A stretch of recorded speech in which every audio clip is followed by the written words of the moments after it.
Hello friends, in this video I'll be discussing strongly connected components.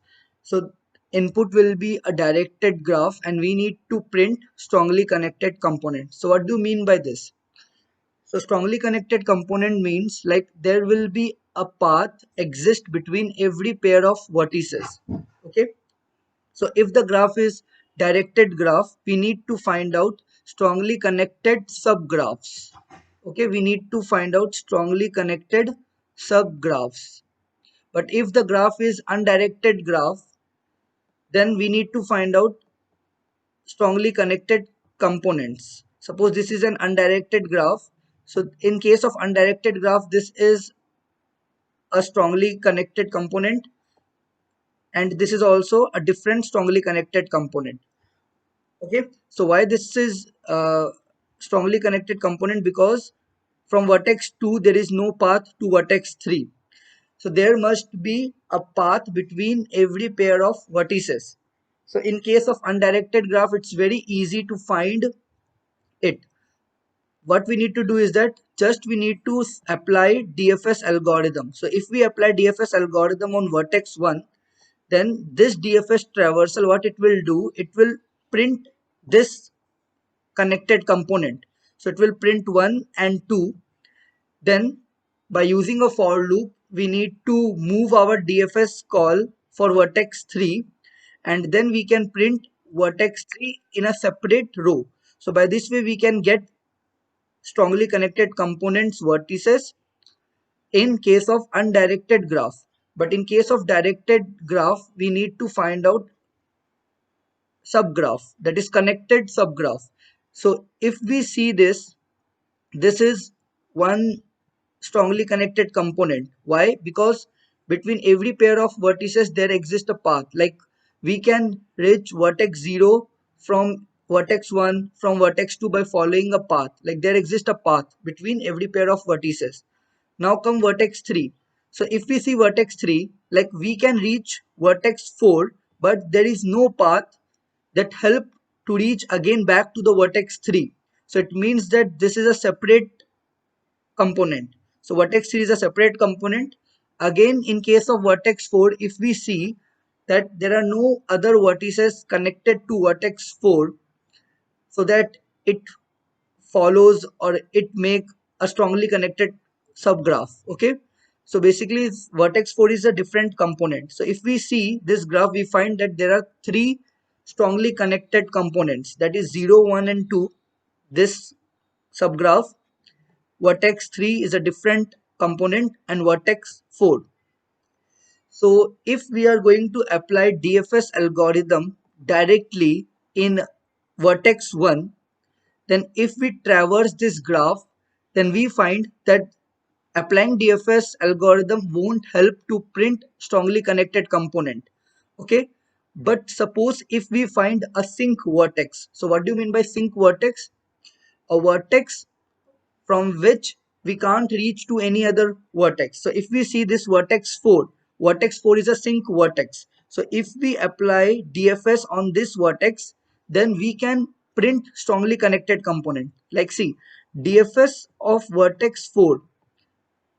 If we apply DFS in vertex 4, there are no adjacent vertices connected, so it will print 4. Now we'll call for vertex 3. If we apply DFS in vertex 3, we find that vertex 4 is the adjacent vertex, but vertex 4 is already visited, so we will not traverse in vertex 4. So from vertex 3, there are no adjacent vertices connected, so it will print vertex 3.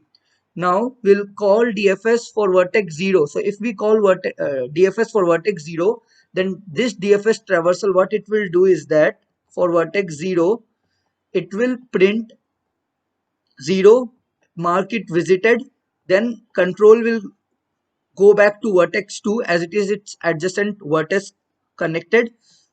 Now from 2, control will go back to vertex 1 as vertex 1 is adjacent vertices connected to vertex 2. Now we have already, like we have visited all the vertices. So what it will do, it will print 0, 2 and 1. So 0, 2 and 1. So if we apply DFS traversal from a sink vertex, so this is a sink vertex. then we can get strongly connected component.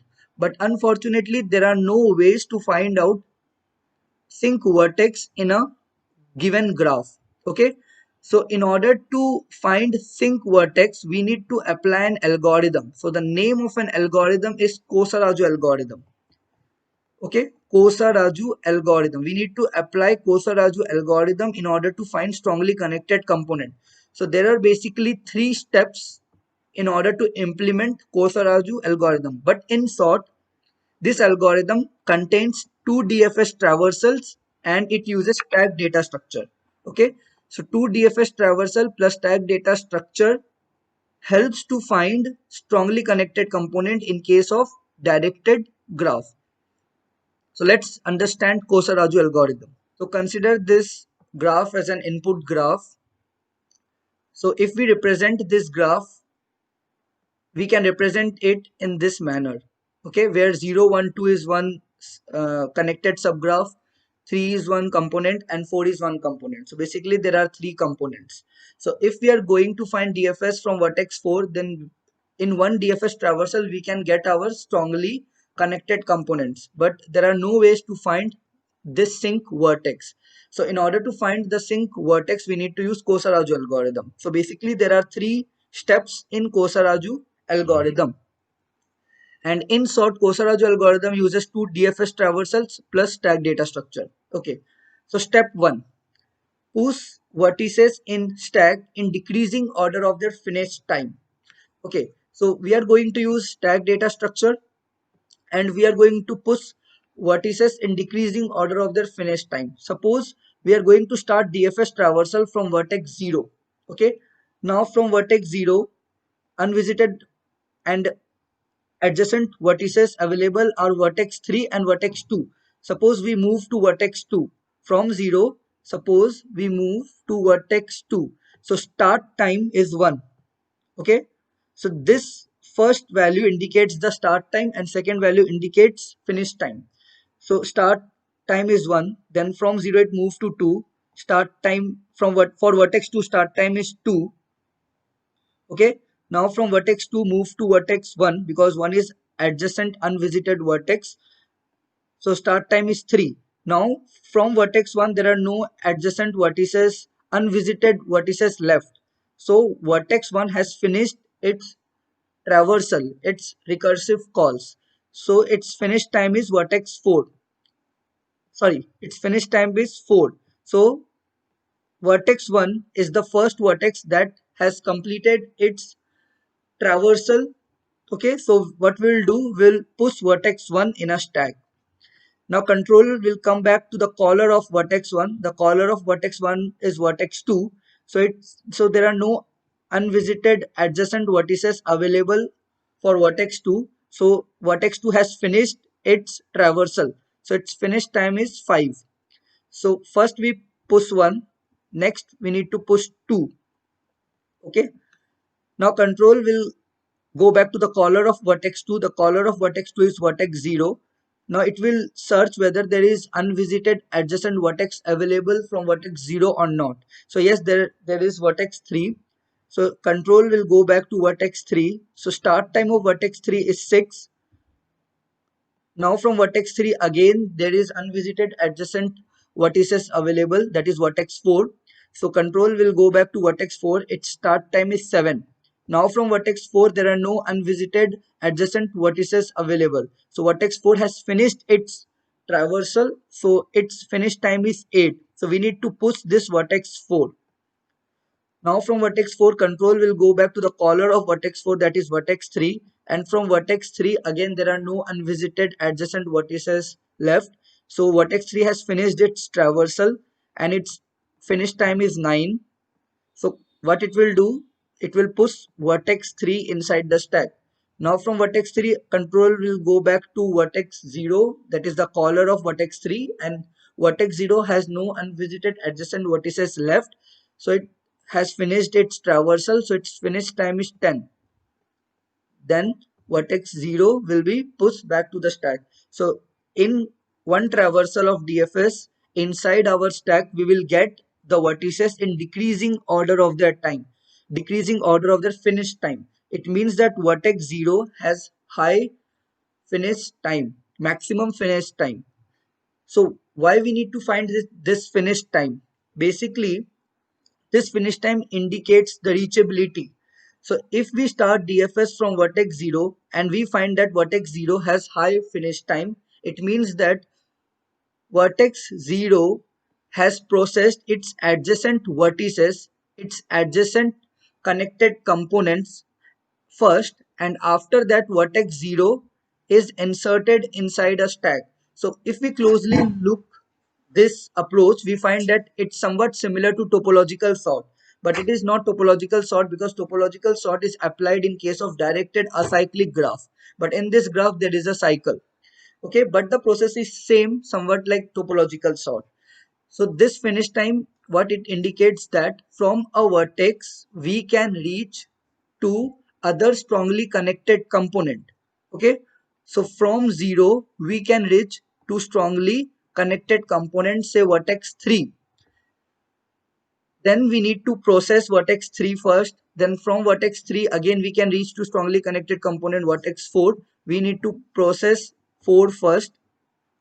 So basically, it indicates the reachability of other strongly connected component. So if we reach from this part to any other strongly connected component, it means that if we reverse the graph, then from this part, it's not possible to reach to a strongly connected component, and we can print this part.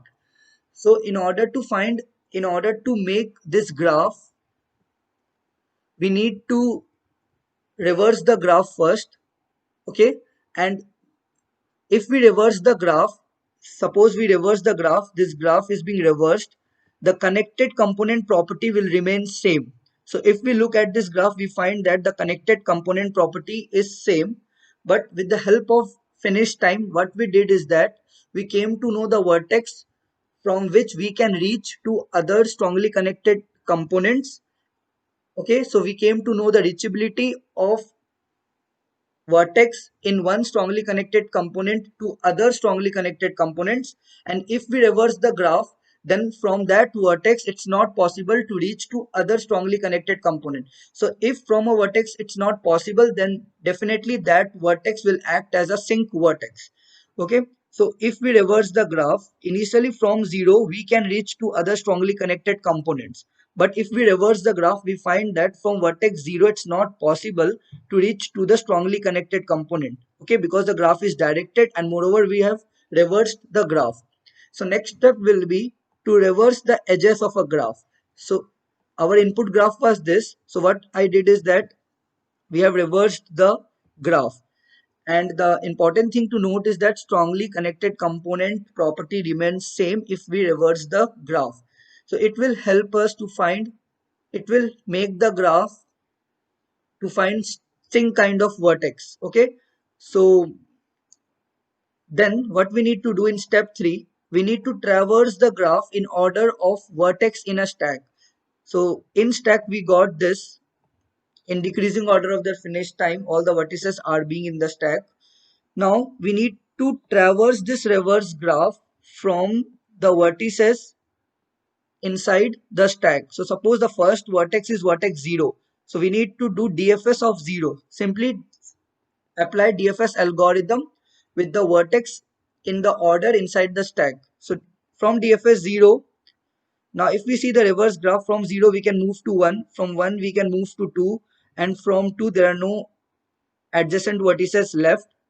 Okay, so basically this is a component. So if we see this DFS tree, we find that 0, 1, 2 is a component. So we are going to print 0, 1, 2. Next